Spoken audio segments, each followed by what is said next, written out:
Hace algunos años, un hombre de 82 años de edad se me acercó y me dijo: "Nunca escuché explicar claramente por qué y para qué de esto que llamamos salvación.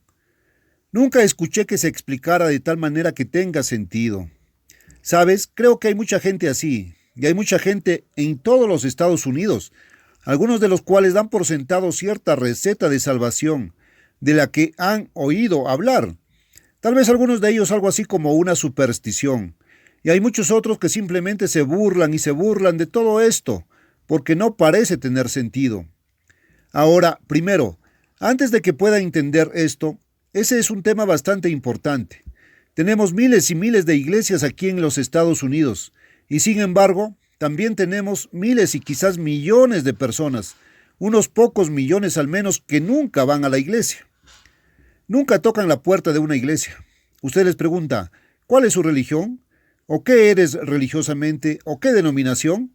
O algo así. Simplemente dicen: oh, no soy nada. Les parece un poco tonto o tienen la mente en otra cosa. Ahora, ¿qué es eso que se llama salvación? ¿Tiene sentido? Ya sabes, en primer lugar tienes que saber qué es antes de saber por qué o cómo funciona. Ahora, muchos asumen que la salvación es meramente el esfuerzo de Dios para reparar el daño causado por el pecado de Adán. Eso generalmente se expresa como la caída del hombre. Y así, como resultado de lo que hizo Adán, se supone que debemos nacer en un estado caído.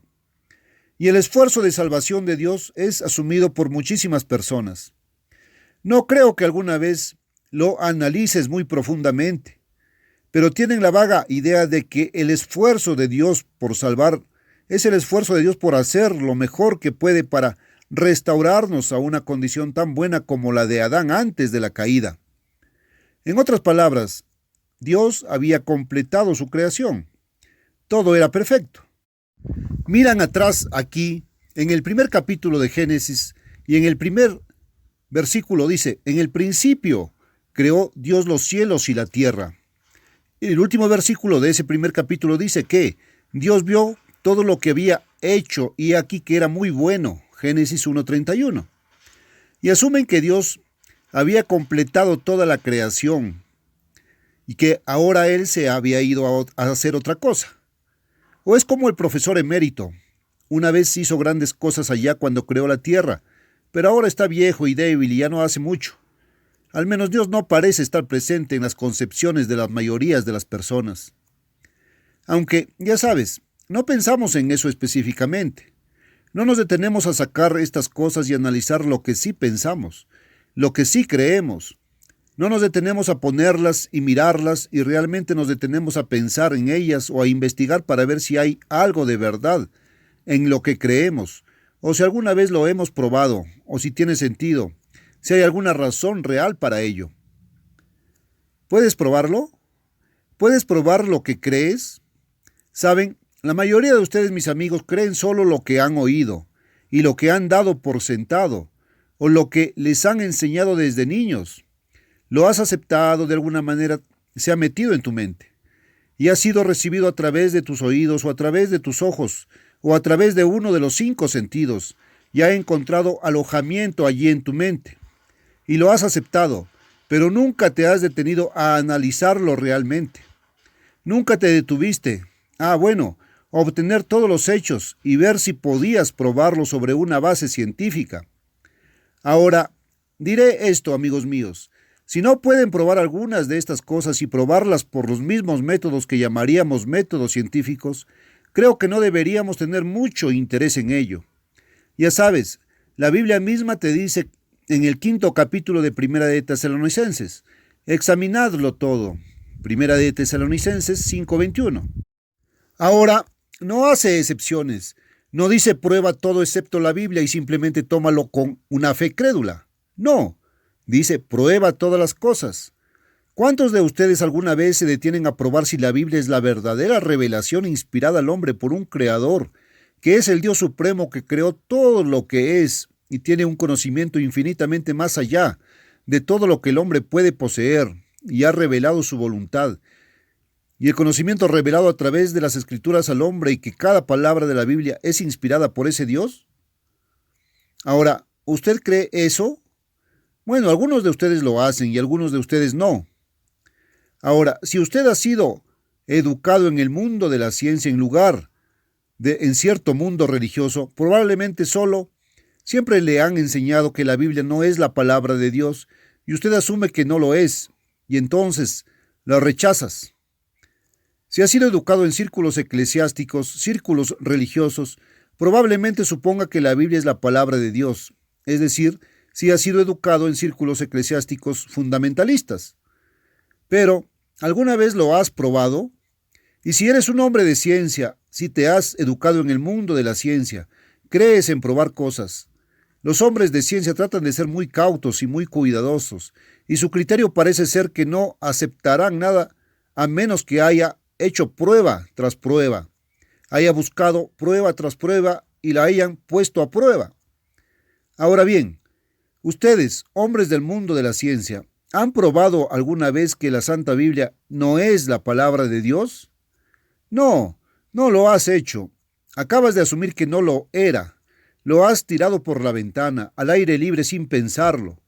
No has aplicado métodos científicos a eso. Pero, por otro lado, ustedes los cristianos fundamentalistas simplemente se tragan la idea de que la Biblia es la palabra inspirada de Dios. Pero, ¿alguna vez te has detenido a probarlo? No, la mayoría de ustedes no lo han hecho, o muy pocos lo han hecho. Pero hay una serie de pruebas. Podrías demostrarlo. Déjame decirte algo.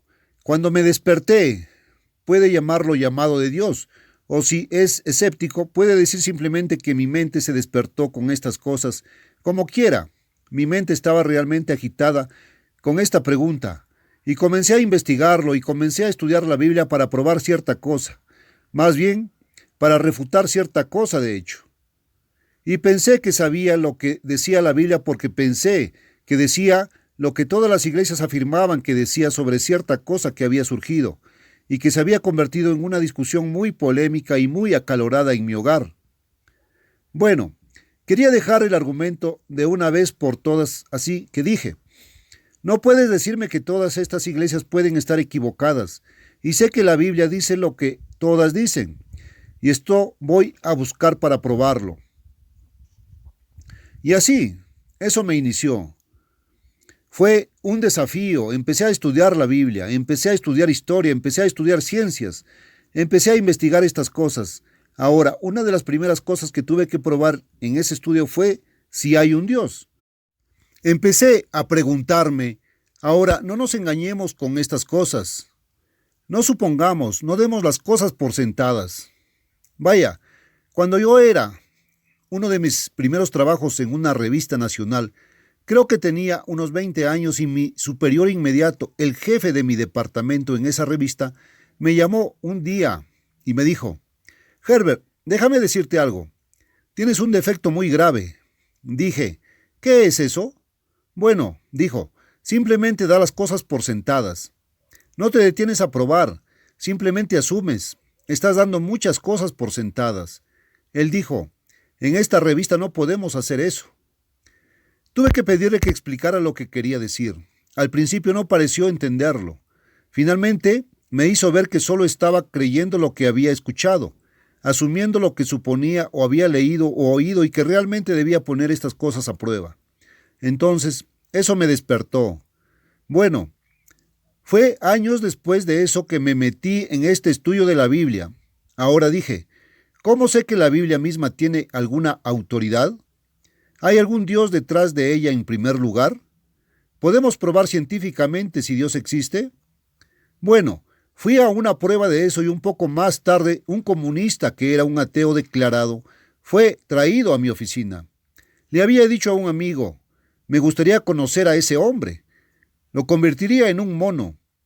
Demostraría que la evolución es verdadera, convirtiéndolo en un mono y demostrándole que Dios no existe. Y lo trajeron a mi oficina para demostrármelo. Bueno, no usamos ninguna Biblia porque él no creería en eso de todos modos. Así que dije, Entremos en el ámbito de la ciencia y consideremos algunos hechos científicos que están demostrados en leyes científicas que han sido probadas. Y todo científico sabe que estas cosas son ciertas. Cuando pasamos, este hombre, algo débil como un perro azotado, dijo: bueno, no voy a creer en ese Dios, incluso si me haces admitir que Él existe. Sí, este ateo comunista admitió que Dios existía cuando terminamos. Ahora, había probado a mí mismo, se lo demostré, pero yo tenía la prueba y pude hacer que este hombre lo admitiera contra su propia voluntad.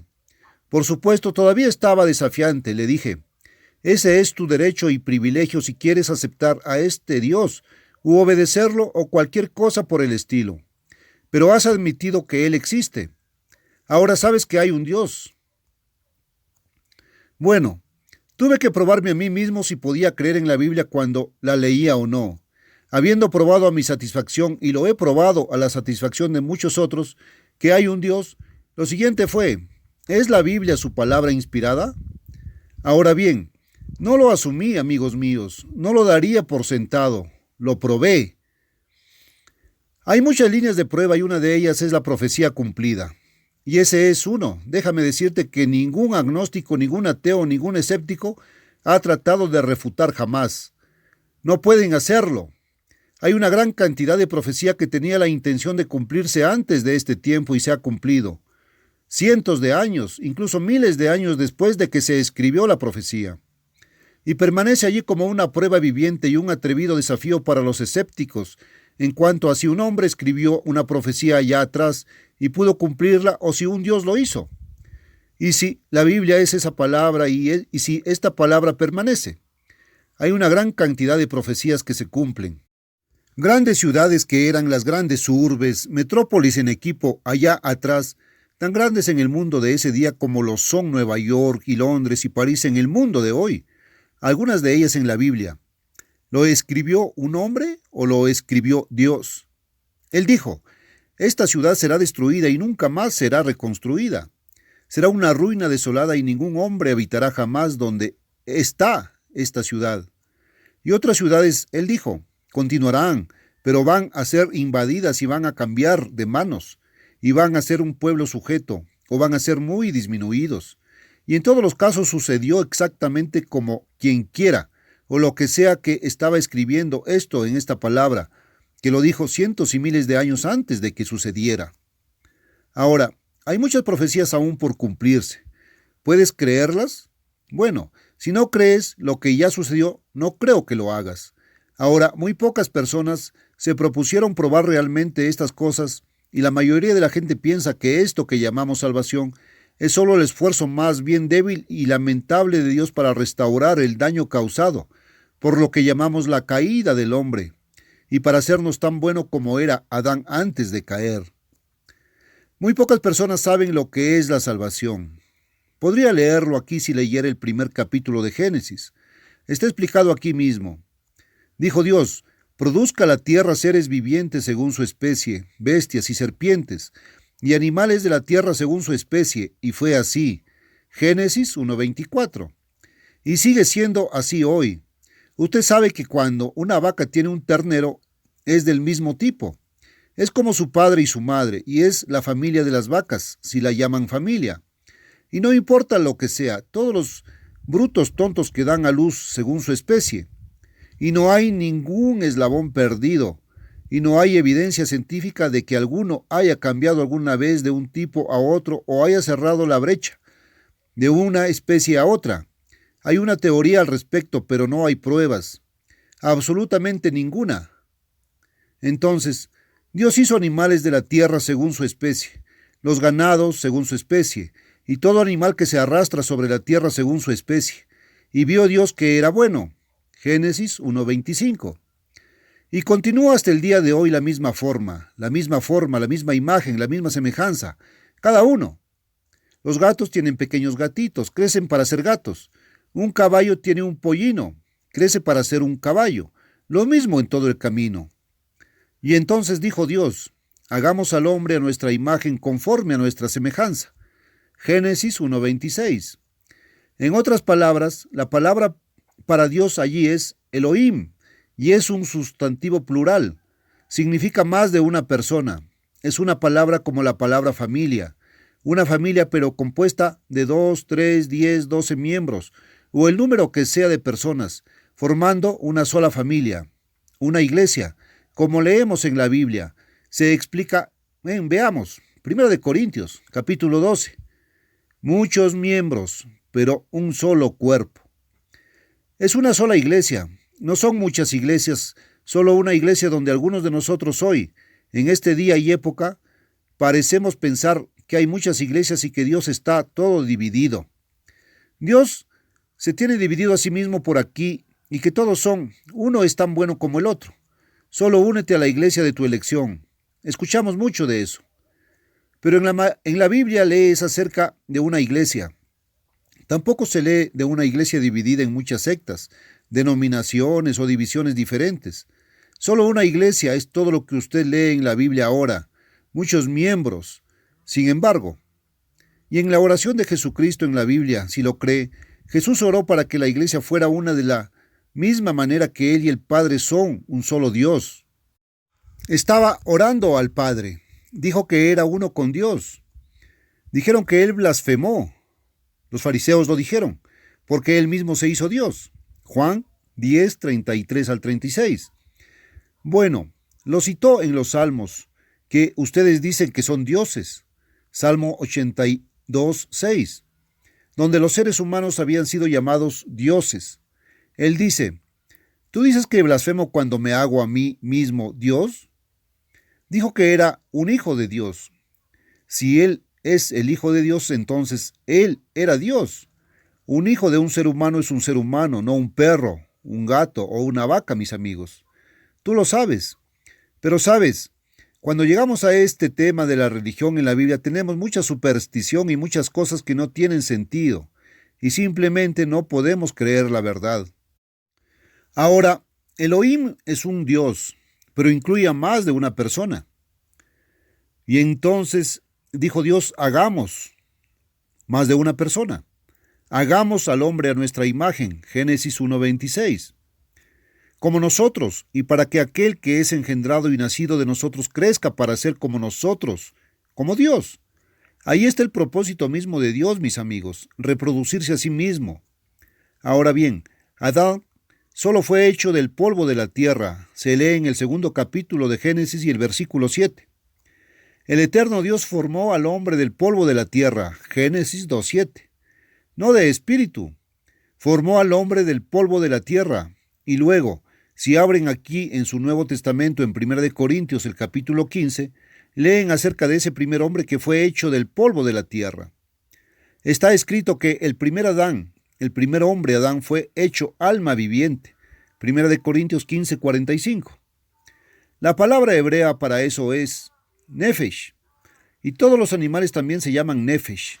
Nefesh, vida animal. Él fue hecho una vida animal viviente. Eso es lo que literalmente significa. El postrer Adán, que aquí se refiere a Jesucristo, fue hecho espíritu vivificante. 1 Corintios 15:45. Eso significa espíritu inmortal de Dios. Eso es exactamente y precisamente lo que significa. Ahora, 1 Corintios 15:47. Sí, el hombre fue hecho del polvo de la tierra. Bueno, Dios no hizo a Adán como él mismo en ese aspecto. Él fue hecho a la imagen misma, la forma misma, la imagen misma que Dios, pero no del mismo material, porque lees en el 4 capítulo de Juan que Dios es espíritu. Juan 4:24. Si cree que la Biblia es su palabra, si Dios está hablando, si Dios está revelando acerca de sí mismo. ¿Cómo sabes lo que es Dios? No lo hace a menos que lo tome como Dios lo revela. Quiero decir, aparte de la palabra de Dios, si la Biblia no es la revelación de Dios, entonces no lo sabes porque no tienes forma de saberlo. No hay manera de que la ciencia pueda determinar. ¿Sabes? El astrónomo dice, he mirado a través de mis telescopios. Literalmente he barrido los cielos con telescopios que permiten que mi vista mire hacia grandes vistas, hacia grandes distancias y las acerque. Y he buscado en los cielos en busca de Dios. Lo he buscado por todas partes, pero nunca lo he encontrado. Siempre me ha eludido. Bueno, él siempre va a eludir a tal astrónomo hasta que el astrónomo despierte y se dé cuenta de quién y qué es Dios. Puede probar a Dios aunque no pueda verlo. Supongo que tomaría ese mismo telescopio y buscaría en los cielos el poder de la gravedad y diría, nunca lo he visto. No puedes ver el poder de la gravedad, así que, por supuesto, no existe, ¿verdad? Ahora, el primer hombre es de la tierra, terrenal. Él no está hecho de espíritu. Pero, si puedes creer en la Biblia, Dios se revela a sí mismo como espíritu. Por supuesto, puedo desafiar a cualquier científico a que lo desmienta, porque ningún científico puede saber nada al respecto. La ciencia solo sabe acerca de las cosas materiales y Dios no es material. Dios es espíritu, pero Dios creó la materia y la sustancia material. Ahora, Él hizo al hombre de sustancia material de la tierra, y el primer hombre es de la tierra, terrenal. El segundo hombre es el Señor del cielo, eso es espiritual. Como es el terrenal, tales son también los que son terrenales. 1 Corintios 15, 47, 48. Ahora, Jesús le dijo a Nicodemo, lo que es nacido de la carne, carne es. Juan 3:6. Lo que nace de humano es humano, lo que nace del espíritu es espíritu. Lo que es nacido de Dios es Dios. Sea lo que sea de lo que naciste, eso es lo que eres. Supongo que si un piano o una silla, si algo pudiera nacer de ellos, una silla, sería una silla nacida de una silla, solo que no pueden engendrar. Bueno, cuando un perro nace de un perro, es un perro, no es un caballo, no es una vaca o una serpiente, no es un ser humano. Cuando naces de hombre, eres nacido de la carne, eres carne terrenal, de la tierra. ¿Cuál es el terrenal? Tales también son los que son terrenales. ¿Y cuál es el celestial? Tales son también los que son celestiales. 1 Corintios 15, 48. Pero escucha, ¿por qué debería leer más de esto? No tiene sentido para la mayoría de ustedes ahora, honestamente, ¿verdad? Porque siempre has oído y asumido sin pruebas todo lo contrario. Has creído que el hombre es espíritu y que el hombre está solo en un cuerpo hecho de materia. Ahora, ¿no dice allá atrás que Dios hizo una casa para que el hombre entrara del polvo de la tierra y puso un espíritu dentro de ella? No dijo eso en Génesis 2:7, pero eso es lo que piensas. Entonces, ¿por qué debería leerles las Escrituras? No lo crees ahora honestamente, ¿verdad? Sabes, comencé probando si esto es cierto y ahora lo he probado. Lo he demostrado de muchas maneras, lo probé con la ciencia, lo probé por profecía cumplida, lo probé simplemente por una ley de sentido común, también porque encontré sentido común y sabiduría en este libro que nunca había visto en ningún otro. ¿Sabes? Conocí a un abogado. Ahora está muerto, pero fue en su día el principal, estoy seguro de que fue reconocido, el principal abogado de la corporación en Portland, Oregon. Y era un hombre que, como dices en la lengua vernácula, lo consideraba, y muchos otros lo consideraban, un viejo búho sabio. Tenía una lengua afilada. Odiaría estar en el banquillo de los testigos con él, del lado de la oposición, interrogándome, y ese hombre parecía tener mucha sabiduría. Ahora, él no era cristiano, no creía en el cristianismo, no creía en ninguna salvación ni nada por el estilo. No, él no creía esas cosas. Pero ya sabes, tenía una Biblia en su escritorio y la veía cada vez que abría su escritorio. Veía una Biblia allí. Un día le pregunté por qué guardaba allí esa Biblia. Él dijo, solo por un libro. Él dijo, ese libro de Proverbios tiene más sabiduría que cualquier cosa que haya visto.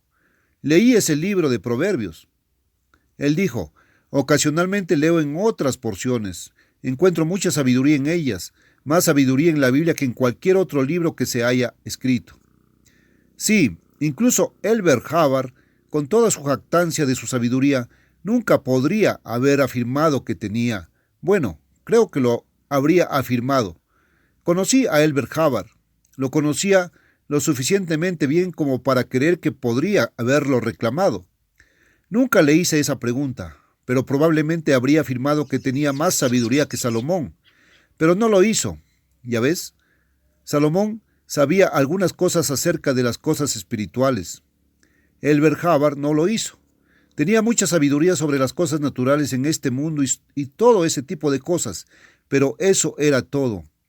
Ahora, si puedes creer esto, esta es la palabra de Dios. Será mejor que demuestres si lo es o no. Lo he probado. No puedo demostrártelo. Tendrás que demostrarlo a tu propia satisfacción. No estoy tratando de discutir contigo en nada porque sé que no puedo hacerlo. Pero yo quería saber. ¿Y tú? Fui tras la prueba y encontré la prueba, y lo sé. No estoy adivinando. Ahora, usted puede saber. No tienes que adivinar. ¿Cuál es el terrenal? Tales son también los terrenales. ¿Y cuál es el celestial? Tales son también los celestiales. Y como hemos llevado, 1 Corintios 15, 48, 49, ¿qué? ¿A qué imagen hizo ahora Dios al hombre? Dios hizo al hombre a su propia imagen. Pero, ¿a qué imagen? Lo hizo como el polvo de la tierra. Lo hizo en la forma y forma de Dios, y eso es todo. Escuche, así como trajimos la imagen del terrenal, de la tierra, terrenal, hecha del polvo de la tierra, y esa es la imagen que hemos llevado. También llevaremos la imagen del celestial, 1 Corintios 15, 49. Nosotros significa cristianos. Nosotros, en el lenguaje del Nuevo Testamento, siempre se refiere a aquellos que se han arrepentido de sus transgresiones de la ley de Dios, que se han rendido a Dios incondicionalmente, han venido a Él por medio de Jesucristo, han recibido su Espíritu, han sido engendrados como sus hijos. No está hablando de nadie más cuando dice nosotros. Así como trajimos la imagen del terrenal, nosotros también no haremos ahora, pero haremos también, que aún está en el futuro, llevaremos la imagen del celestial. 1 Corintios 15, 49. Luego continúa explicando que la carne y la sangre no pueden heredar el reino de Dios. Verso 50. Somos de carne y hueso. Jesús dijo, lo que es nacido de la carne, carne es. Juan 3:6. Somos de carne y hueso. Ni la corrupción hereda la incorrupción. He aquí, os digo un misterio. No todos dormiremos. 1 Corintios 15, 50, 51. Ahora, en el lenguaje bíblico eso significa estar muerto. Por supuesto, algunas personas acusarán a Dios aquí inspirando al apóstol Pablo de tener el alma dormida. Bueno, no sé sobre eso de una forma u otra, pero créanlo como quieran. No obstante, el significado aquí es, donde dice dormir, el significado es estar muerto. Ahora, esto digo, hermanos, la carne y la sangre no pueden heredar el reino de Dios. 1 Corintios 15, 50. Mucha gente piensa que la iglesia es el reino de Dios y cualquiera que esté en la iglesia y se unió a la iglesia está en el reino de Dios. Ha heredado el reino de Dios. ¿Son de carne y hueso? Bueno, entonces no están en el reino de Dios. Una persona de carne y hueso puede ser heredero de Dios, pero no ha heredado su herencia. Él es solo un heredero en esta vida. Ni la corrupción hereda la incorrupción. He aquí os muestro un misterio. No todos dormiremos, pero todos seremos transformados. 1 Corintios 15, 50, 51. Oh, vamos a ser cambiados. Así como llevamos ahora la imagen del terrenal, llevaremos la imagen del celestial. Lo que nace de la carne, carne es. Lo que nace del espíritu, nacido de Dios, es espíritu. Juan 3:6. Es Dios. Lo crea o no, eso es lo que dice su Biblia. Y no creo que uno en 1.000.000 de ustedes que escuchan pueda siquiera concebir de lo que estoy hablando porque sus mentes parecen no poder entretenerlo. Está completamente más allá de ti. Es demasiado grande para ti. ¿Puedes entender el destino de la raza humana si nos sometemos a Dios Todopoderoso? He aquí, os muestro un misterio. No todos dormiremos, pero todos seremos transformados. 1 Corintios 15, 51. ¿Cambios de qué a qué?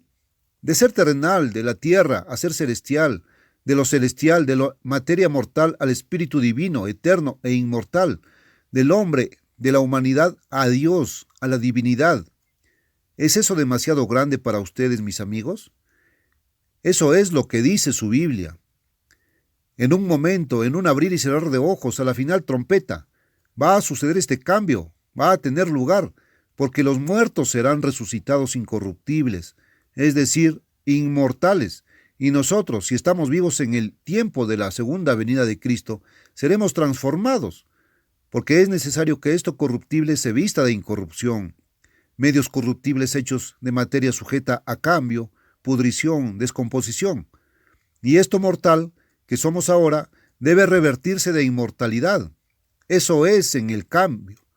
Así que cuando esto corruptible se haya revestido de incorrupción, eso es en el futuro, y esto mortal se haya revestido de inmortalidad, entonces se cumplirá la palabra que está escrita: la muerte es devorada por la victoria. Primera de Corintios 15, 52 al 54. Ahí, mis amigos, está lo que es la salvación. Ni siquiera tuve tiempo de comenzar a explicar cómo se obtiene. Y hay todo tipo de ideas acerca de que al menos 57 variedades, ninguna de las cuales es cierta. Ahora, obtengamos la verdad de esto y leámoslo en la pura verdad. ¿Por qué no escribe para nuestro pequeño folleto? ¿Qué tipo de fe se requiere para la salvación? Muchos de ustedes han sido engañados. Crees que estás salvado, y en realidad no estás más salvado que un cachorrito. Ahora, no lo digo de una manera insultante, solo quiero despertarte. Es un desafío. Nunca he dicho nada con más amor en mi vida. Y espero que escriban para este folleto: ¿qué tipo de fe se requiere para la salvación? Y verás, no te hará daño ponerlo a prueba y ver si estás en terreno seguro. Y ese folleto sobre la predestinación. Si quieres entender la predestinación, tenemos un folleto. Es todo gratis, no hay precio de suscripción. Solo envíe su nombre y dirección a Herbert W. Armstrong, Pasadena, California. Hasta mañana. Adiós, amigos.